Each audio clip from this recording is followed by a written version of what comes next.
He loved her, he stayed with her, he built a life with her, but he never forgot you. He won't say it, he might never admit it, but you know, somewhere in your chest, in the space where intuition speaks louder than logic, you feel it. He loved her because she was steady. She was the safe harbor, the calm water. She didn't ask for too much. She fit the picture. She kept things organized and predictable, and he needed that. At least that's what he told himself. But you were something else entirely. You didn't offer safety. You offered fire. You didn't give him comfort. You gave him awakening. And that's what made you unforgettable. He didn't fall for you because you were easy. He fell because being around you made him confront himself, his emotions, his contradictions, his truth. You didn't flatter his ego. You pulled his soul forward. And that's exactly why he couldn't choose you. Because not every man is ready to be dismantled by love. Not every man is willing to meet the version of himself that rises only in your presence. That version scared him because it demanded depth. It demanded transformation. It demanded he leave behind the mask he's worn his whole life and meet you as he really is. So he ran, not away from you, but toward what felt safer. Toward the woman who didn't challenge him, the life that didn't ask him to feel, the path that didn't shake the ground beneath his feet. And he might have convinced himself it was the right decision, that choosing peace over passion, structure over surrender was maturity. But even in that choice you lingered. He sees you in strangers. He hears your voice in songs he tries to skip. He remembers your energy in the middle of the night when his world is quiet but his mind is loud. Because you were not a moment, you were a mirror. You reflected back to him the man he could become if he chose feeling over fear. But he wasn't ready, so he called you chaos. He called you too much. He told himself you were just a phase. And still he can't forget, because forgetting you would require forgetting himself. And that's something no soul can truly do. You weren't the one who made sense. You were the one who made him feel alive. And deep down he knows that's the kind of love you only get once. The woman he loves cooks his meals, shares his plans, keeps his world moving. But you shook his world. And now, even with her, he finds himself searching for pieces of you in places you've never been. This isn't about competition. It's not about being better than her. It's about being different. She nurtured the version of him that existed. You called forth the version that was buried. And while he may live years with her, have children with her, grow old with her, there will always be a part of his soul that sits quietly in the corner of his heart where your name still lives. You never asked to be that woman, the unforgettable one, the one who wasn't chosen but couldn't be erased. That hurts. Because you didn't play games, you were real. You offered your truth, your vulnerability, your rawness, and in return, you were left with silence. But here's what you may not see. You were never rejected. You were remembered. And memory is sometimes more powerful than presence. You walked away because you had to, because staying would have meant shrinking. And you promised yourself that you would never betray your own soul just to be loved. That promise was your freedom. And though he couldn't choose you, he couldn't replace you either. He built a life, but you became a symbol of what could have been had he chosen truth over fear, depth over ease, awakening over sleep. There's a reason some men stay haunted by a woman long after she's gone. It's not because she was perfect. It's because she reached a part of them no one else ever touched. And that kind of contact leaves a permanent mark. He sees you in his quiet. He feels you when he's pretending. He dreams of you on the days when life feels numb. He tries to forget, but the soul remembers. Because while the body may choose logic, the heart never lies. And you were the heart. He may never speak your name again, but he'll write it in every silent wish, in every what if, in every look out the window when the world feels too still. You were the risk, and he chose safety. But even in that choice he lost something he'll never quite understand, and never fully recover. Not every man chooses the woman who changes him. Most choose the woman who maintains what they already are. And you were change. You were the turning point, the storm, the surrender, and for that, he both resents and reveres you. He might love her, but he feels you. He might laugh with her, but he remembers how he breathed around you. He might share a home with her, but he built entire inner worlds around the memory of your voice, your touch, your truth. So don't think for a moment that he moved on. He moved forward, but a part of him stayed behind in the place where your energy met his soul and asked him to wake up. And even now, as he lies beside her, his dreams still whisper your name, not because he regrets his life, but because he remembers what it felt like to be alive. You were the fire. He chose the fireplace. But every now and then, even the safest man wonders what it would have been like to burn. Asterisk. You think about reaching out sometimes, not to stir things up, not to rekindle anything, but just to say, I felt it too. But you don't, because your dignity is stronger than your desire. Because you know that sometimes love doesn't need another chapter.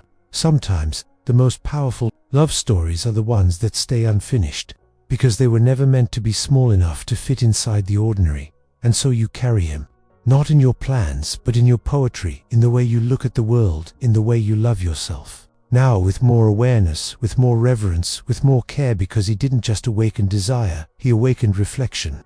He reminded you that your feelings matter, that your depth is not too much, that your presence is not a problem, that the way you love is rare, and meant for something more than being tolerated. You don't need him to say it. You already know. You were the lesson his soul will never unlearn, the silence he will never escape, the standard he will never speak of but will compare everything else to. And maybe he made the right choice for his life. But you made the right choice for your truth. And in a world full of men who settle and women who shrink, you did something sacred. You felt everything and still let go. And that is the kind of strength you will never forget.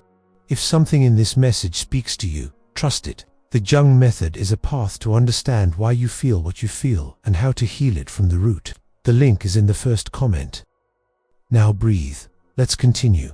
He tells himself he's content, that he made the mature choice, that peace matters more than passion, that stability is more noble than desire. But peace without presence is a lie.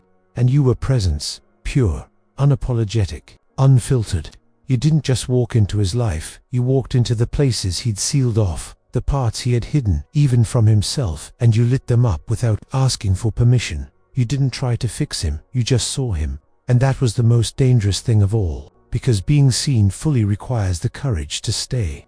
And he didn't have that courage. Not then.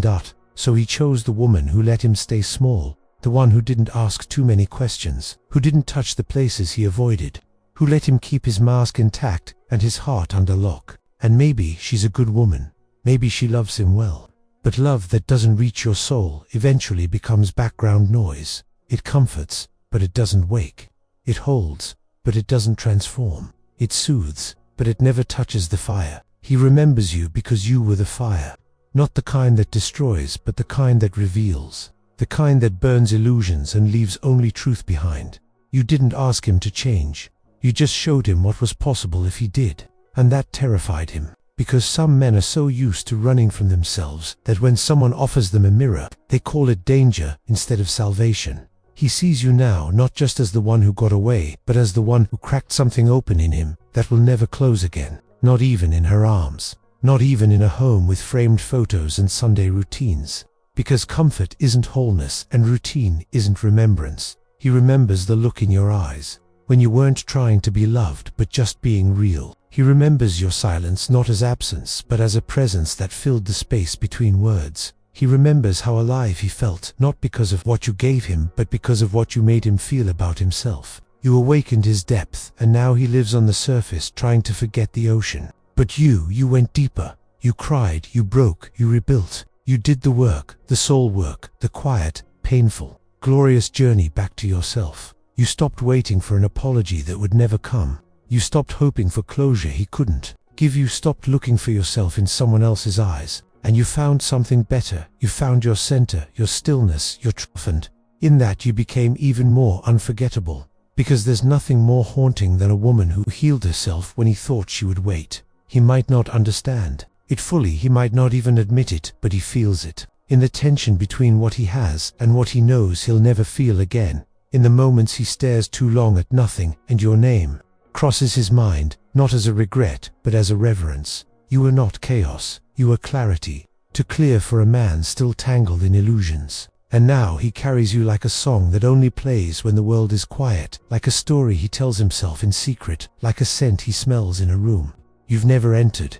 You became part of his internal landscape. Not a guest, but a ghost, not haunting in pain, but echoing in depth, because some women don't fade, they fuse. He might say he loves her, and maybe he does in the way.